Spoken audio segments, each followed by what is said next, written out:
మరియు సాడ్నెస్ మరియు ఈ క్లినికల్ డిప్రెషన్కి మధ్య తేడా ఏంటి సార్? ఇప్పుడు డిప్రెషన్ కానీ బాధ అనేది బేసిక్ హ్యూమన్ ఎమోషన్ అండి.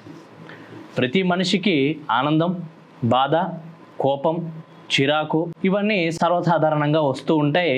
వీటన్నిటిని మనము నార్మల్ ఎమోషన్స్ అంటాం.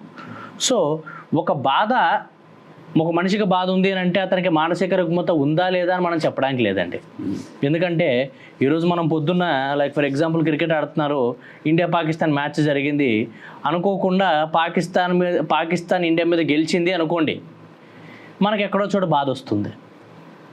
లేదనుకోండి ఈరోజు మనం పొద్దున్న బిర్యానీ తిందాం అనుకున్నాం మధ్యాహ్నం, సో బిర్యానీకి మనకు ఆ టైంకి తినలేక మనకు టైం కుదరక అరే ఈరోజు బిర్యానీ తినలేకపోయాను అని మనకు ఒక బాధ వస్తుంది. సో అది బాధ. సో ఈ బాధని మనం మానసిక రుగ్మత అనొచ్చా? అనలేం.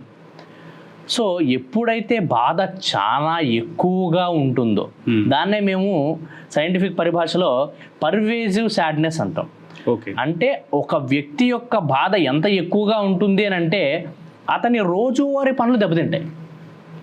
రోజువారీ పని అంటే లెగడం, తన రోజువారీ వర్క్ చేసుకోవడం, తినడం, రెడీ కావడం, స్నానము, తనని తాను కేరింగ్ చూసుకోవడము, తన ఇంట్లో వాళ్ళని పట్టించుకోవడము, తను చేయాల్సిన బాధ్యతలు సరిగ్గా నిర్వర్తించడము, వీటన్నిటిని మనం డే టు డే యాక్టివిటీస్ అంటాం. ఒక పర్సన్ యొక్క day to day activities.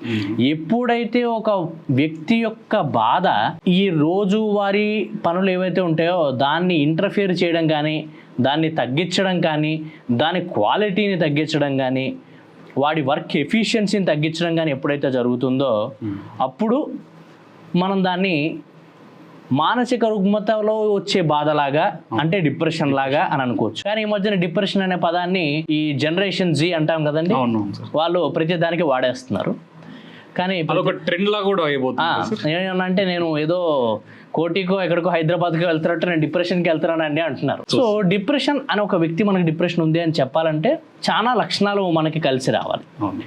Scientific పరిభాషలో ప్రతి ఇంగ్లీష్ సబ్జెక్ట్కి లేకపోతే ఏ భాషకైనా కానీ ఒక నిఘంటు ఎలాగైతే ఉంటుంది. మనం ఇప్పుడు ఆక్స్ఫర్డ్ ఇంగ్లీష్ డిక్షనరీ అని కానీ, తెలుగుకి మనకు ఒక డిక్షనరీ ఉంటుంది.